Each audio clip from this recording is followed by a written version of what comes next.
Assalamualaikum warahmatullahi wabarakatuh. Selamat pagi, Bapak dosen. Perkenalkan saya Muhammad Filir Sedila, mahasiswa program studi manajemen PJJ S1 Universitas Cyber Asia. Pada kesempatan ini, saya akan memaparkan tugas ujian akhir semester mata kuliah manajemen perbankan dengan mengangkat sebuah kasus fraud perbankan, yaitu raibnya deposito nasabah senilai 110 miliar melalui pemalsuan biliet di BNI Kantor Cabang Makassar. Saya akan mengupas kasus ini dari akar masalahnya, memberikan opini, hingga menawarkan solusi. Izinkan saya memulai. Pertama-tama, mengapa kasus ini penting dianalisis? Perlu kita ingat bahwa bank adalah lembaga kepercayaan atau agent of trust. Modal utamanya bukan sekadar uang, melainkan kepercayaan masyarakat. Karena itu, setiap peristiwa fraud tidak hanya menimbulkan kerugian finansial, tetapi menggerus keyakinan nasabah terhadap sistem keuangan secara luas.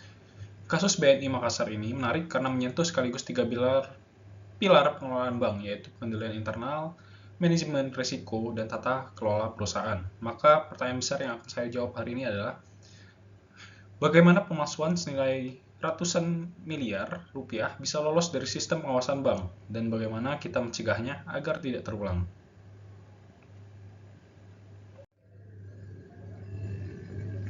Mari kita masuk ke duduk perkaranya. Modus utamanya adalah menerbitkan bilio deposito palsu. Menariknya, biliet itu ternyata hanya berupa cetakan hasil scan di kertas biasa, tanpa tanda tangan pejabat bank yang sah, dan dengan nomor seri yang buram. Akibatnya, dana nasabah tidak pernah benar-benar tercatat sebagai deposito di sistem inti bank. Dari si pelaku, tersangka utama, Melati Bunga Sombe, seorang mantan pegawai, tidak bekerja sendirian. Ia bersama ST Zahniar dan Rahmat, serta diduga melibatkan pihak di luar bank, sehingga kasus ini turut dijerat dengan pasal pencucian uang. Dampaknya nyata, salah satu korban, Andi Idris Manggabarani, mengaku kehilangan 45 miliar rupiah dan menduga ada pemufakatan jahat yang melibatkan manajemen bank.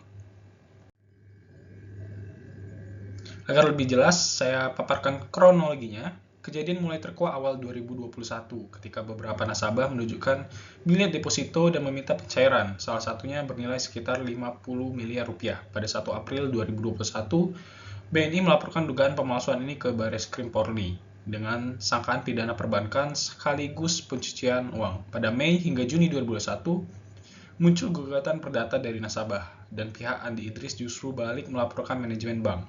September 2021, polisi menetapkan 3 tersangka, dan YLKI mengkritik pengawasan OJK yang dinilai kurang efektif karena kasus serupa terus berulang. Akhirnya, pada 30 Juni 2022, Pengadilan Tinggi Makassar menguatkan vonis. Terungkap total 12 biliet palsu senilai 115,1 miliar dan pelaku utama divonis 10 tahun penjara serta denda 10 miliar rupiah.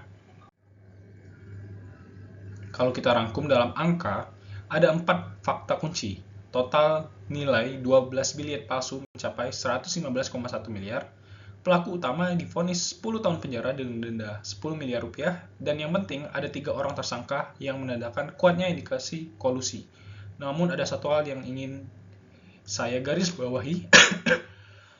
Kasus ini sebenarnya ganjil sejak awal. Bilietnya hanya cetakan scan di kertas biasa, nomor seri buram, dan tanpa tanda tangan pejabat sah. Ini adalah tanda peringatan yang semestinya mudah dikenali, baik oleh sistem kontrol bank maupun oleh kehati-hatian nasabah. Justru disinilah letak kegagalannya. Dari kasus ini, saya mengidentifikasi 6 titik kegagalan utama. Pertama, pengendalian internal yang lemah karena biliet palsu bisa lolos verifikasi dalam waktu cukup panjang. Kedua, fraud internal yang disertai dugaan kolusi, yang menunjukkan prinsip mengenal karyawan atau know your employee tidak berjalan. Ketiga, dual control tidak efektif, artinya mekanisme maker-checker dan pemisahan tugas tidak dijalankan. Keempat, rekonsiliasi yang gagal, terbukti dari deposito yang katanya tidak terdaftar di sistem.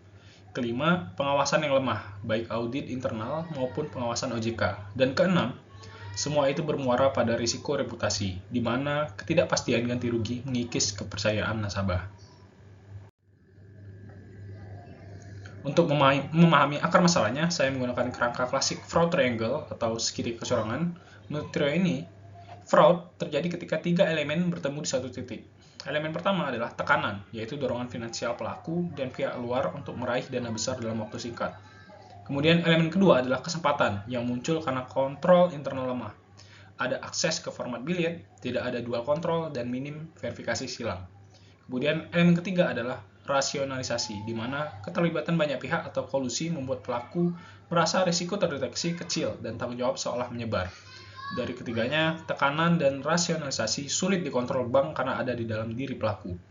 Namun, kesempatan sepenuhnya bisa ditutup oleh bank melalui sistem pengendalian yang kuat. Disitulah fokus perbaikan seharusnya diletakkan. Selanjutnya, kita tinjau dari dua teori inti.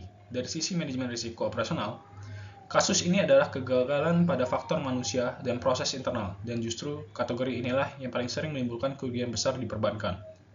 Manajemen risiko seharusnya berjalan sebagai siklus nyata, identifikasi, pengukuran, pemantauan, hingga pengendalian, bukan sekadar formalitas dokumen. Prinsip kehati-hatian juga tidak boleh berhenti di atas kertas. Sementara dari sisi good corporate governance, 5 prinsipnya, yakni transparansi, akuntabilitas, tanggung jawab, independensi, dan kewajaran, belum tercermin optimal. Ketidakjelasan status dana nasabah dan lambannya penyelesaian ganti rugi adalah bukti lemahnya transparansi dan akuntabilitas. Adanya indikasi pencucian uang juga menjadi ketentuan APU PPT sebagai pintu penegakan yang relevan.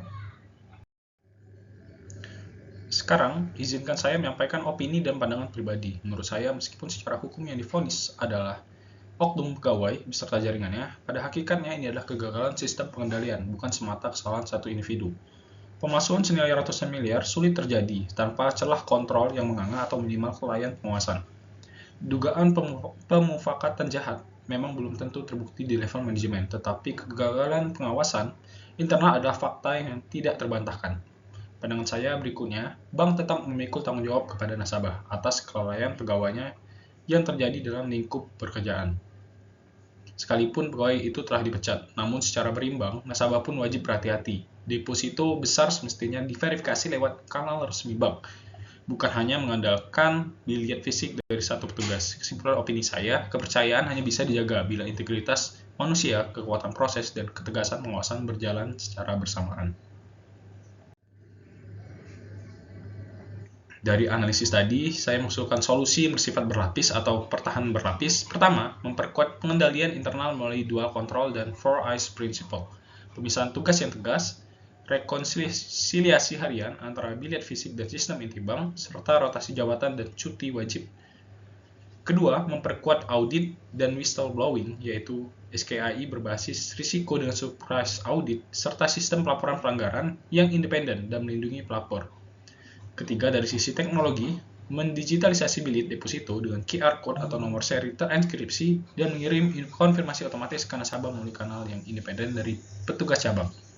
Keempat, menegakkan tata kelola dan pengawasan OJK berbasis risiko dengan sanksi tegas. Dan kelima, memberi perlindungan serta edukasi kepada nasabah, termasuk kepastian ganti rugi yang adil dan literasi untuk selalu memverifikasi produk lewat kanal resmi.